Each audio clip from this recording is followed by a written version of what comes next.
definition of least common denominator? Luke. Smallest denominator. Kind of. Kind of. Yes, it's the smallest value of something. Xander? Basically like a denominator that's not common. Oh, I got this. Dimitri? Least common multiple. We're getting closer. Yeah, it's the least common multiple, but how do we know it's the least common multiple? Like the average. It has nothing to do with average. Nope. Keaton? The number that fits into everything. The number that everything fits into. Yeah. Yeah, See, so I was right and I was the last again. the lowest value I was right. Yes, I was. that all denominators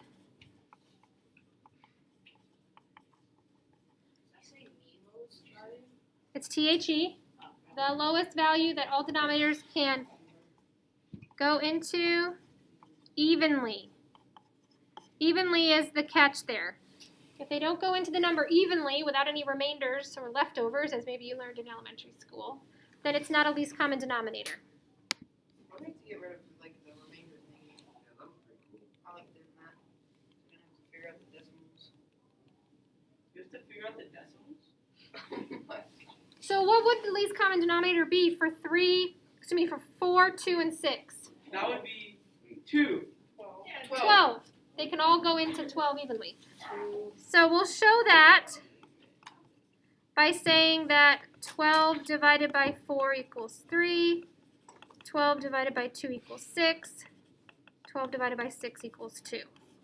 So all of those numbers can go into 12 evenly.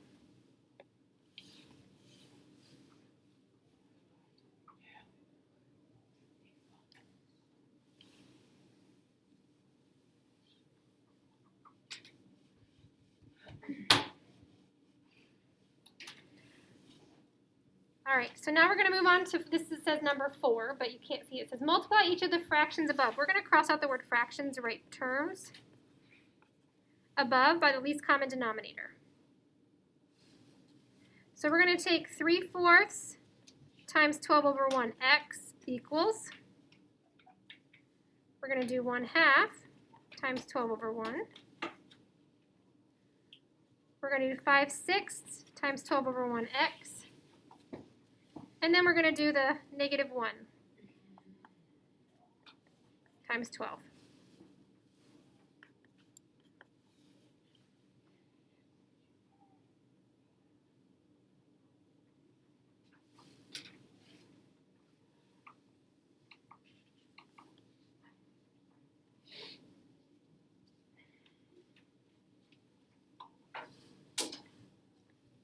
So what's 3 times 12? Divide by 4. 12. No. 9. 9. So we have 9x. I got it right. What's 1 times 12? 12. Divide by 2. 6.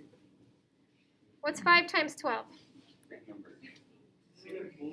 Divide by 6. 10. 10. So I have 10x.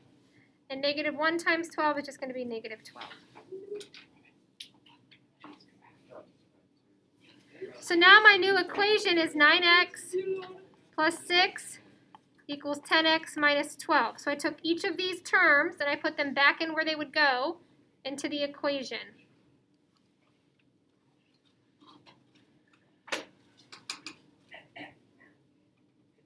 And now I can solve this. Super easy. What would be my first step? Xander? Add 9 to 10. You're close. I'm going to subtract the 9x, right? Because this is already positive, so the inverse is to subtract.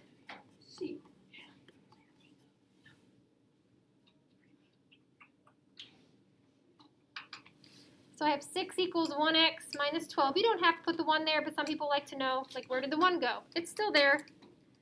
And so I have one last step. What's it going to be, Dimitri?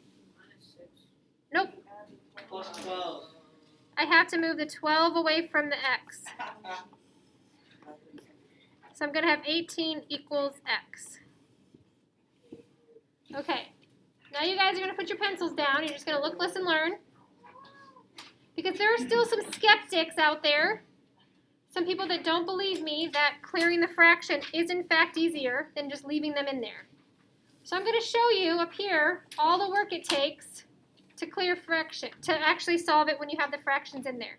Trust me, I believe you when I read. I still want you to watch. I still want you to watch. Okay, it's a good experience. So pencils down. Nobody's writing this down. I don't want anybody trying to keep up with me because I'm going to go fast. I just want you to see it. Okay, so if I had 3/4 x plus 1/2 equals 5/6 x minus 1. My first step would be to figure out, well, which of these fractions is greater? 5, 6. Right, so I'm going to subtract 3/4 x from both sides. Great. But now I have to do 5/6 minus 3/4. What do you have to do before you can subtract fractions? What will be my common denominator? 24 or 12. 12. So I have to do 6 times 2. Guys, can you please pay attention? 6 times 2 to get 12, so 5 times 2. 4 times 3 to get 12, so 3 times 3. And now I have 1/12. So now I'm left with 1/2 equals 1/12 x minus 1. What's my next step? I'm going to add 1 to both sides. So now I have 1.5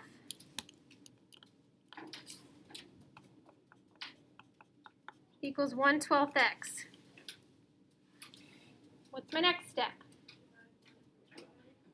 Divide by 1/12. So that's gone. Divide by 1/12. That looks weird. So now I have 1.5 divided by 1/12. How do you divide fractions?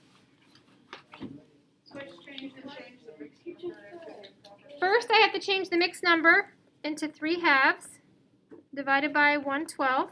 And switch, change. And then I keep, change, flip, which is 36 over 2, which is 18. So my final answer is 18 equals x. So it is possible to do it like You can that. do it, but it's just, A lot easier than just get rid you have to remember to, common denominators when you subtract, you have to figure out which fraction is greater, then you have to change to mixed numbers, then you have to keep, change, flip.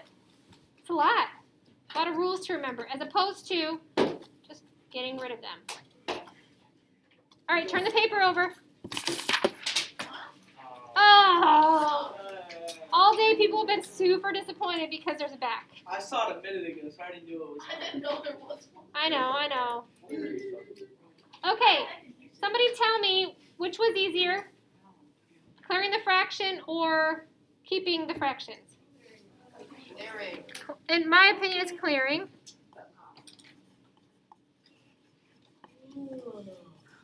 Why is clearing fractions easier? Because it's faster. Maybe you think it's faster, You don't need to do fractions. less steps, right? And then I always like to say fractions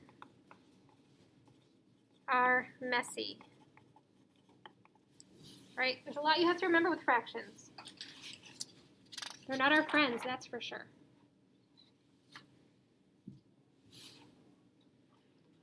Okay, so now we're going to go through a similar situation with decimals. Now, decimals, I would argue, it doesn't matter what you want to do. Clear them or not. You're going to get the same answer. There's no weird rules to remember. I usually don't clear them, but people like to know how.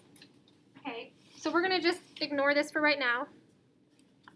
I automatically started solving it in my head without simply doing it. Is that not? I'm so sorry, what was that? I automatically started solving it without clearing it. Yeah. In my head. That's fine. I just want to show you how to do it if you want to, right? So we've done this a couple times. What would I have to multiply each of these terms by? Because I have 2 digits in some of the terms, what do I have to multiply each of the terms by to clear them? 100. If I only had 1 digit, Spencer, that'd be times 10. But because I need these to move 2 places, I need 100. Yeah, are you going to the 100? Yep. Good connection.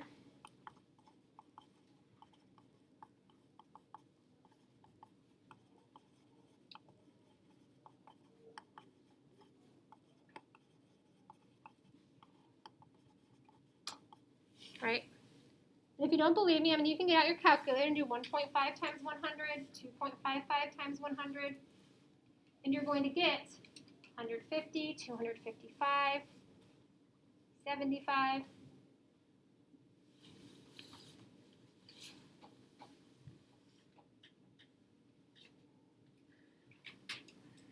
So the best way to show how you're multiplying everything by 100 is to write out the equation. Do we need to write this? Yep. Okay. And then just show that you're going to distribute 100 to each of the values. This one went a little far.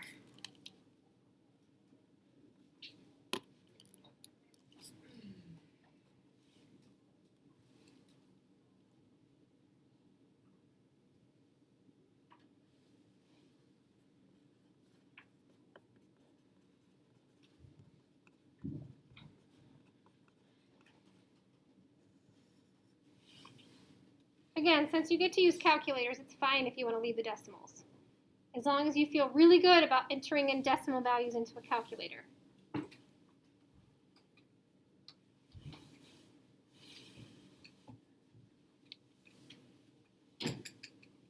What am I going to do first? Keaton? You're gonna add 195. I could.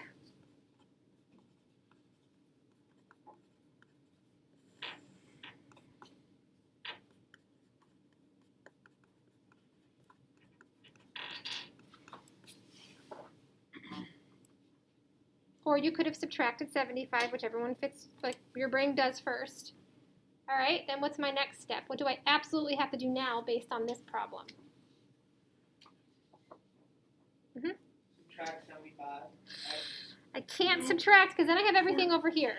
And I'm not allowed to have everything over here. Subtract 150. Subtract 150x.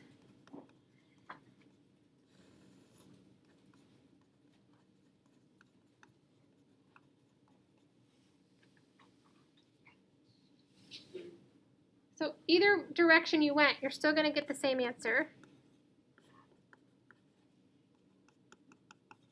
X equals -6.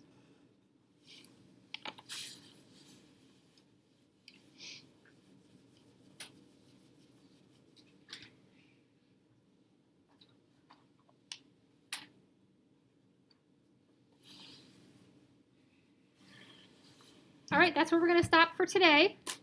Tomorrow we'll do more practice. Maybe start the study guide. Wednesday we'll go over the study guide. Thursday is the quiz.